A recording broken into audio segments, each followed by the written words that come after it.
Ben Shapiro is undoubtedly an intelligent and influential commentator.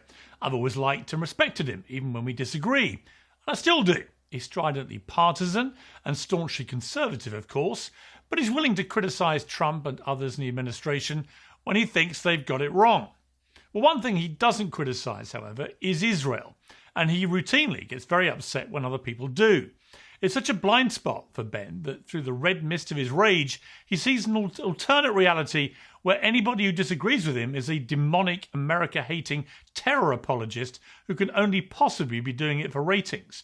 And it was brought to my attention that he was very upset about a debate last week featuring Dave Smith.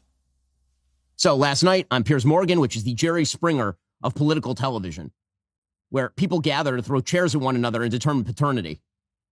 Piers Morgan, who has sort of made a mockery of the entire industry by putting on screen, whatever dregs are still willing to go on screen with Piers Morgan. He had on Dave Smith, who has, apparently his job is never to tell jokes, but to instead give poorly informed foreign policy takes. And also to hate America. Here we go. Well, first, Jerry Springer was a very good friend of mine, and he was a beloved national treasure who actually hosted one of the most successful shows in television history and became a media mogul worth hundreds of millions of dollars. So thank you for that comparison, Ben. Second, we proudly host lively debates on things that people care about, featuring guests that people care about, to cover both sides of complex news stories in an engaging way. Do the debates sometimes get a bit combative? Yes. Do audiences tend to enjoy a bit of theatrical rough and tumble? Of course they do. That's why the Daily Wire, Ben's company, has an entire political debate show which is literally called Bar Fight. That's why Ben's own show features hard-hitting segments including Ben Shapiro destroys celebrity ice reactions. Ben Shapiro destroys the Golden Globes. Ben Shapiro reacts to woke TikToks. Ben Shapiro reacts to woke socialist TikToks. Ben Shapiro reacts to woke religious TikToks. And when it comes to humiliating the industry, please tell me why the Pulitzer Prize Committee did not reward Mr. Shapiro for this masterpiece. What the Run.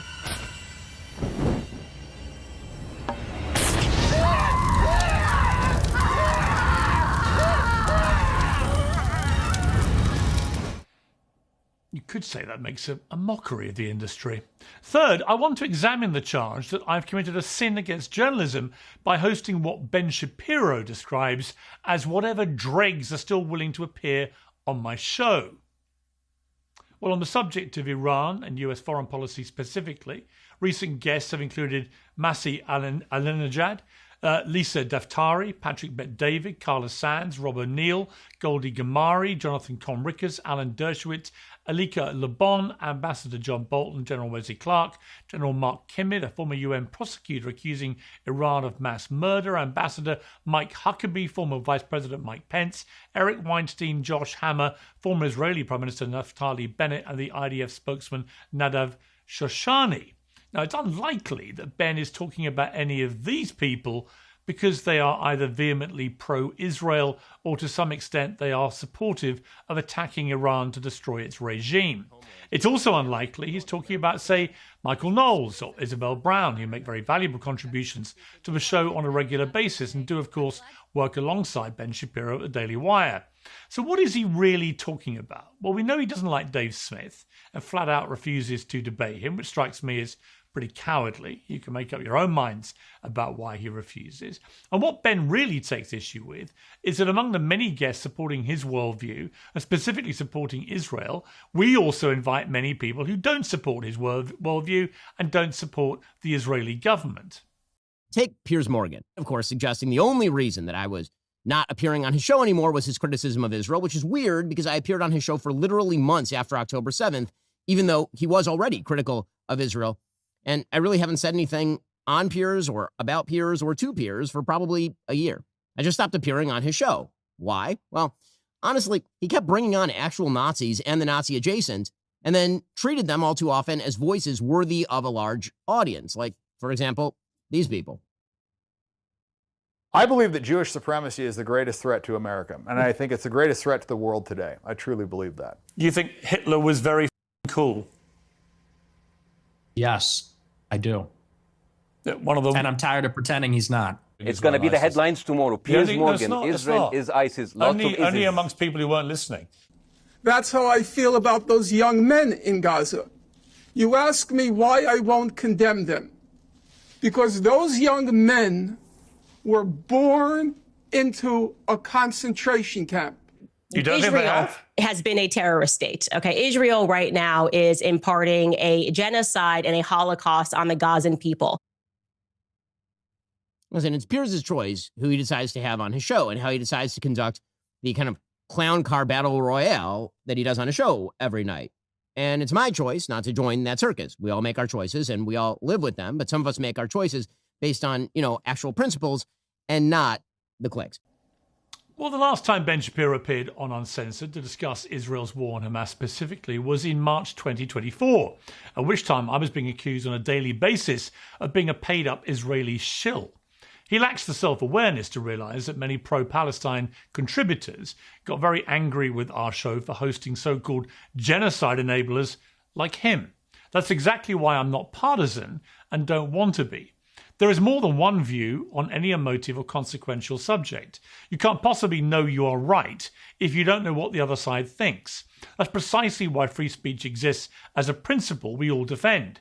And when it comes to principles, as Mr. Shapiro puts it, I'd remind him that I've left several high-profile jobs over my principles. Principles like my views on gun control and my belief that criticising a princess is an essential right. I give my opinions about everything based on the information I have at the time, and I change my views when facts change. Some people might find that highly irritating, but it's because I'm not an ideologue, and I never will be. Ben Shapiro calls our debate a clown show circus, and that's fine. He's perfectly entitled to his opinion. Many people do choose to watch Uncensored, including clearly Ben Shapiro. It's ironic that the clips he showed were not from our so-called Battle Royale debates, but from long-form one-on-one interviews, which we do a lot of the time. And it's outrageously disingenuous that the clips he showed did not include the parts of those interviews where I called out every single one of them about things I didn't agree with. His montage of the same interviews could have looked like this.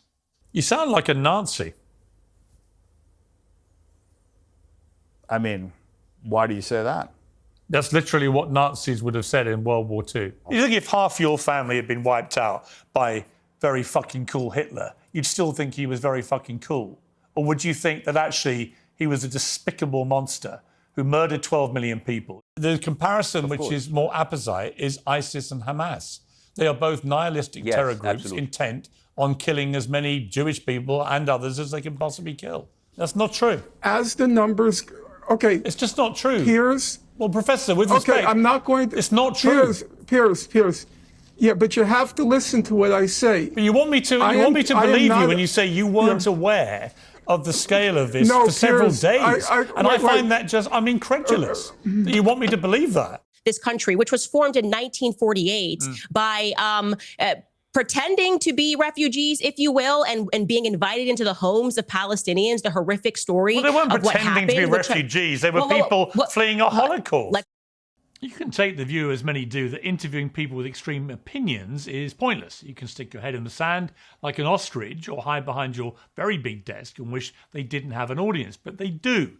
My view is that they already speak unfiltered to large audiences, and whether you like it or not, and at least on my show, these audiences get to see them being challenged. Ben Shapiro used to make a mockery of deplatforming when the person being deplatformed was Ben Shapiro, usually by shrieking protesters on woke campuses. But his uncompromising views on Israel and America's military and political support for Israel have turned him into a cancel culture vulture with the very same sneering intolerance he used to loathe. If you disagree with him, you're a Nazi, he says, channeling Kamala Harris. Everybody knows my position on Israel. I vehemently defended Israel's right to respond and defend itself after October the 7th. I became increasingly critical of Israel because its government's actions in Gaza became impossible to defend. We don't need to relitigate all of that now. But as Dave Smith correctly points out, it's not just me. Polling shows the American people have turned against Israel and its government in particular, for precisely the same reasons. If Ben listened to some of the arguments instead of just throwing tantrums about them, he might understand why. Just as I continue to host people who defend Israel's conduct in Gaza when many people wish I wouldn't and say I shouldn't, Ben Shapiro does. He, of course, has my phone number and my email address. He could have discussed his differences with me in private, which I would have preferred. But he hasn't bothered to even politely reply to my occasional messages for a very long time now. Oddly, since the very moment I started criticising the Israeli government. And he chooses to get on his own podcast and throw pathetic potshots at me instead. So let me use my platform to respond directly. The difference between me and you, Ben, is that I'm heavily criticised by both sides because I listen to both sides, and very often I criticise both sides too, without fear or favour. You're only criticised by one side because you choose to air only one side and you choose to ignore or even silence the other. I'm a journalist. You are a propagandist. Oh, and facts don't care about your feelings.